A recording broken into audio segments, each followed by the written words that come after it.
আসসালামু আলাইকুম এভরিওয়ান, কী অবস্থা সবার?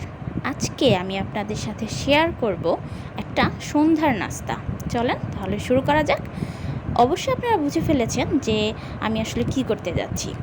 তো খুব একটা মিষ্টি জাতীয় ডেজার্ট খেতে ইচ্ছে করছিল, তো চিন্তা করলাম তাহলে কেন সাগু নয়।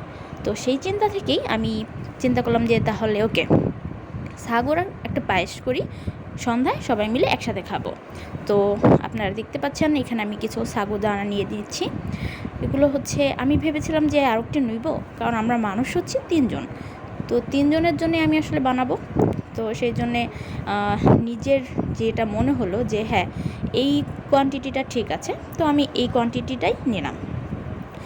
আর আপনারা তো অবশ্যই জানেন যে সাগুদানা কিন্তু অনেক হেলদি একটা খাবার।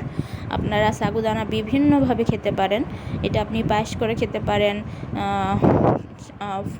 ফলের যে আমরা ফ্রুট কাস্টার্ড খাই সেখানে আপনি সাগুদানা ইউজ করতে পারেন।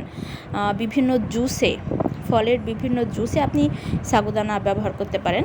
এটা আসলে আপনার যেটা খেতে ইচ্ছে করছে আপনি সেভাবে সাগুদানা খেতে পারেন। তো আমি চুলাতে কড়াই দিয়ে দিয়েছি পানি বয়েল হওয়ার জন্যে, কারণ আমি ফুটন্ত পানিতে সেগুলোকে বয়েল করে নিতে চাচ্ছিলাম। তো আরেকটা কথা, সেটা হচ্ছে যে আপনারা যারা আমার চ্যানেলে নতুন, প্লিজ অবশ্যই আমার চ্যানেলটাকে সাবস্ক্রাইব করবেন এবং পাশে রাখা বেল আইকনটাকে কিন্তু অবশ্যই প্রেস করে দিবেন, কারণ আমি চাই আমার সব ভিডিও আপনাদের সাথে শেয়ার করতে। তো ফুটন্ত গরম পানিতে আমি দিয়ে দিয়েছি সাগুদানা। তো এটা আসলে পরিমাণ মতো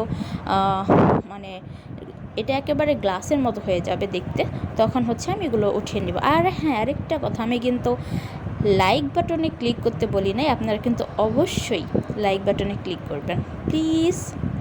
তো চলেন এবার মূল ভিডিওতে শুরু। তো এখানে দেখতে পাচ্ছেন যে আমি সাগুদানা একটু নেড়ে চেড়ে নিচ্ছিলাম।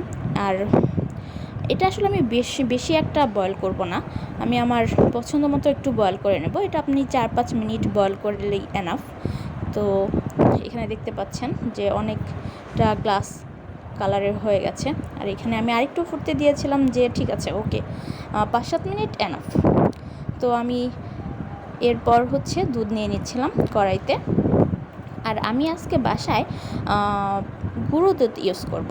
গুঁড়ো দুধের সাথে সাগুদানার একটা পায়েস বা ডেজার্ট আমি আজকে তৈরি করব।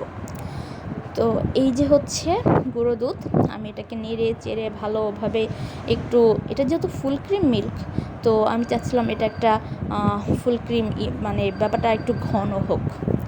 তো এই আমি দুধটাকে নেড়ে চেড়ে ঘন করার চেষ্টায় ছিলাম। তো আরেকটা কথা, সেটা যে এখন কিন্তু অনেক গরম, আর এই গরমে কিন্তু লিকুইড জাতীয় জিনিস আমাদেরকে বেশি খেতে হবে, কারণ আমরা সারাদিন আমাদের শরীর থেকে অনেক ঘাম বের হয়। তো পানি শূন্যতা খুবই কমন একটা ব্যাপার। তো অবশ্যই কিন্তু লিকুইড জাতীয় খাবার বেশি করে খাবেন। তো আমার দুধটা যখন অনেকটা বয়েল হয়ে গেছে, তখন আমি এখানে অ্যাড করব 4টা এলাচ। এলাচের স্মেলটা আসলে আমার কাছে খুবই ভালো লাগে।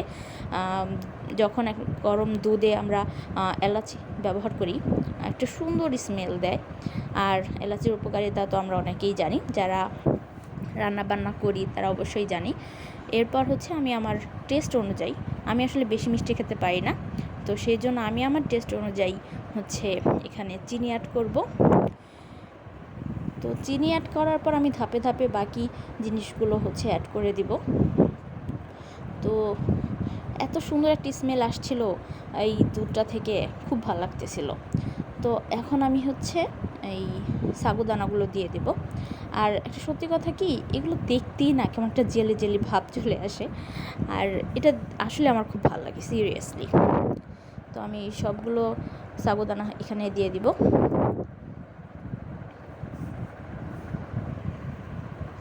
আপনারা কিন্তু চাইলে এখানে আরও কিছু ইনগ্রিডিয়েন্টস অ্যাড করতে পারেন, যেমন কাজু বাদাম, পেস্তা বাদাম, কিশমিশ।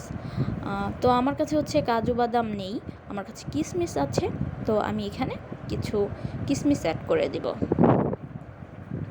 একটু ভালো করে নেড়ে চেড়ে নিতে হবে, যাতে ব্যাপারটা ঘন হয়, বাট আমি আসলে ভেবেছিলাম যে ব্যাপারটা ঘন না হলেও হোক, সমস্যা নেই। তো এই যে এখন আমি কিশমিশ দিয়ে দিব। কিশমিশটাও আপনি আপনাদের প্রয়োজন বা টেস্ট অনুযায়ী দিতে পারেন। তো আমার কিশমিশ দেওয়া শেষ। এবার হচ্ছে আমি একটু খুব ভালোভাবে নেড়ে চেড়ে প্রায় 3 থেকে 4 মিনিট বা 4 থেকে 5 মিনিট এরকম একটা সময় আমি ভালোভাবে নেড়ে নেব। তো আপনারা এখানে যদি আরও ঘন করতে চান ব্যাপারটাকে অবশ্যই করতে পারেন, বাট আমি আসলে ঘন করব না। আমি চাচ্ছিলাম যে একটু লিকুইড জাতীয় হোক, তো সেই জন্য আসলে আমি খুব একটা ঘন করব না। আপনারা আপনাদের স্বাদ এবং পছন্দ অনুযায়ী কিন্তু ঘন করে নেবেন।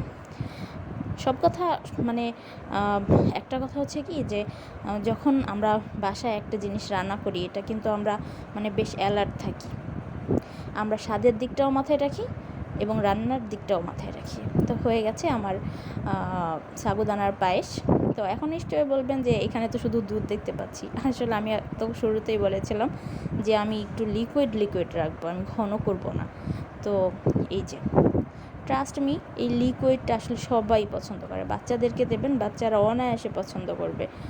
তো এটা আপনি বোতলজাত করে হচ্ছে ফ্রিজে রাখতে পারেন, 3-4 দিন ইনশাল্লাহ ভালো থাকবে। তো এই হচ্ছে আমার আজকের সন্ধ্যার সাগুদানার ডেজার্ট। আপনারাও বাসায় ট্রাই করবেন। এখন গরমের সময় কিন্তু লিকুইডটা একটু বেশি খাওয়া লাগবে। তো এই যে হয়ে গেছে আমার আজকে সন্ধ্যার সাগুদানার পায়েস। ভিডিওটা কেমন লাগলো সবাই কিন্তু অবশ্যই জানাবেন। আমি আপনাদের মূল্যবান মতামত কমেন্টের অপেক্ষায় থাকব। তো সবাই ভালো থাকবেন, সুস্থ থাকবেন। আর হ্যাঁ, এই গরমে অবশ্যই বেশি করে পানি খাবেন, কারণ পানি শূন্যতা শরীরকে ডিহাইড্রেট করে দেয়।